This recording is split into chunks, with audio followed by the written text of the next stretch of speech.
Growing up, I was always interested in the mental game. After years of study, I developed the BasketballBrain program.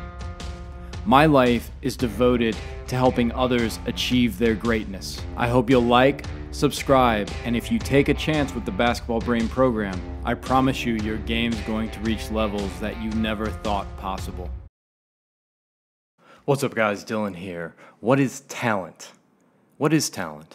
We hear it all the time. You look around, you see people who have talent. Sometimes you feel like you don't have any talent. Well, the definition of talent is something which comes easy to you. It feels almost innate. You're born with it. It really is a skill that you don't know where it came from. It often doesn't seem fair. I remember in junior high school, I liked to draw, and some of my friends were just great artists. They could just draw things that they saw in the world from real life. They could draw things from their mind. It didn't seem like they practiced much. They were just good at it, and I wasn't. It didn't seem fair. Some of my friends in middle school were really, really good at basketball. I was pretty good at football, but they were really good at basketball, and it was during the time of Michael Jordan. Everybody wanted to be a basketball player, so it just didn't seem fair. They seemed to have this innate talent. Why wasn't I as good just naturally? The ancient Greeks had a solution to this problem, and they said, well, when you see somebody extremely talented, the gods have given them a gift. The gods, for whatever reason, bestowed upon them some sort of talent. Sometimes they were even partially the offspring of the gods, so they were half immortal. You see this even in a story like Gilgamesh. Gilgamesh is 2/3 god and 1/3 man. You see this with Achilles, who has divine lineage. So there's something true about that. There's something almost magical about greatness sometimes, and the talent we see in other people. And once again, it doesn't seem fair. There's a lot of self-help guys out there, motivation guys out there that say, look, if you just put in the work, you're going to make it. And if you don't make it, you probably weren't working hard enough. But I always think, could any ancient Greek have just worked very hard and been as skillful in battle as Achilles? I don't think so. We shouldn't discard ancient wisdom. Maybe the gods, per se, didn't give Achilles his gifts or talents. We might say now genetics are the new Greek gods or something like that. And there's often not just this innate potential, this genetic gift that they have. Let's call it genetic. A lot of people who have great talent seem to be born into families and into environments that really help them out. One thinks of Tiger Woods' father and how he pushed him, or Serena and Venus Williams. Steph Curry had an NBA father. Klay Thompson had an NBA father. Kobe Bryant had an NBA father.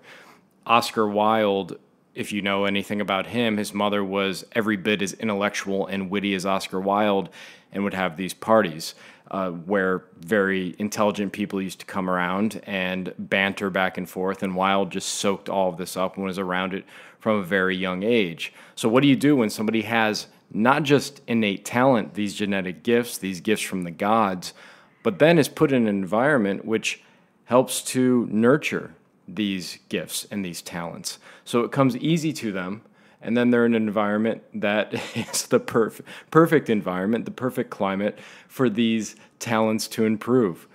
What if you don't have any of that? What do you do?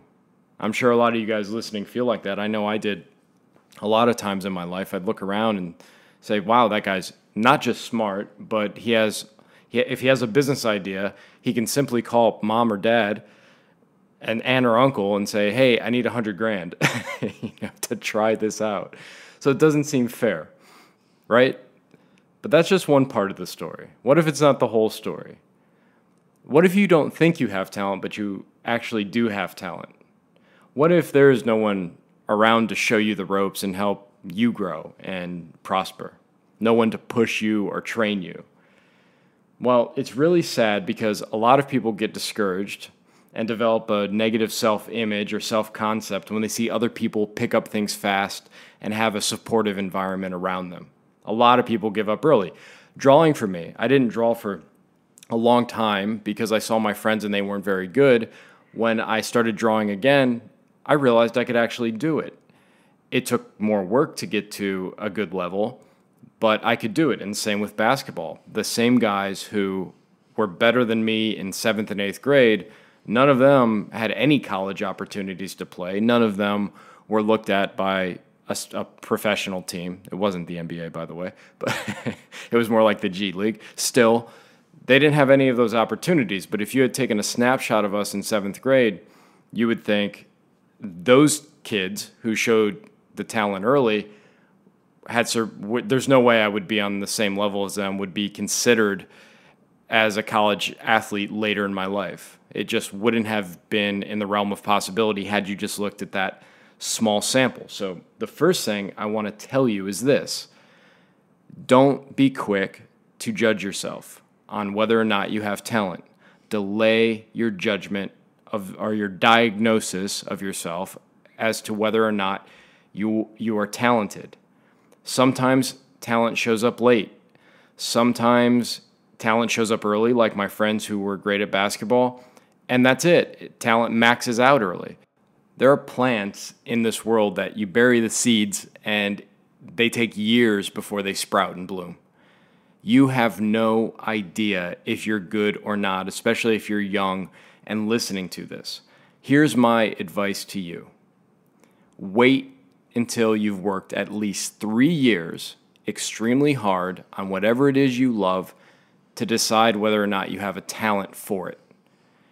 If you love something a whole lot, whether it's business or basketball or whatever it is you do, you're an artist, put in 3 years of extremely hard work, and then you can make an honest assessment as to whether or not this is something you should keep pursuing. Maybe it's something that turns into a hobby that you really love and you're not going to be the best. Maybe it's something you can make money at or get a college scholarship, but give it 3 years of your very best effort.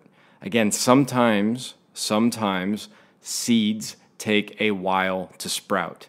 I didn't start varsity basketball until I was a junior in high school. I didn't have a successful company and barely a penny to my name until I was in my early 30s. Okay, I worked hard for a very long time with not a lot of rewards. This is incredibly hard to do. It's easier for somebody who picks up a football and can chuck it 40 yards the first time they throw it, or somebody who just has what seems to be natural hand-eye coordination and can start playing basketball very well right away. They're inspired, there's a lot of green lights, people are giving them compliments, and then you're off to the side and nobody's paying attention to you. But again, that doesn't mean you can back away from going forward, because obviously you love what you do. Or maybe somebody in your class, you want to be a writer, and they can write these short stories, and they just seem like great short stories, and you can't do anything. And you think, well, okay, I'm going to shrink away and not do it. But here's the part where you really have to make sure you understand that seeds may sprout late.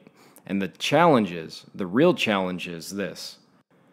If you watch a movie or any adventure, when the character starts the journey, he or she has no idea if they're actually going to reach the end. They don't know, but they go forward anyways. And that's what you have to do. You don't know if you're going to be good in 3 years or not. You really don't know. Now, along the way, you might start getting some signs that say, hey, I do have something here. You'll have a good game. You'll write a good paper. You'll see your skills start to really increase, and now you're kind of on par with the people who had the talent from the get-go. And you can see, well, you know what? I see how they're doing it, and I have the added advantage that I know how I got here. They just showed up here. I have a deeper understanding of the craft. Some guys I know, for instance, when they shoot a basketball, they just kind of had naturally good form. Their elbow went in and that worked. I had to really work on my basketball form, and because of that, I understand the shot at a deeper level. So if something starts to go wrong, I can fix it. It's not just based entirely on feel from day one. I know the mechanics behind a shot, and that's really helped me. Having a bad shot and not being very good actually made me a better shooter of a basketball in the long run.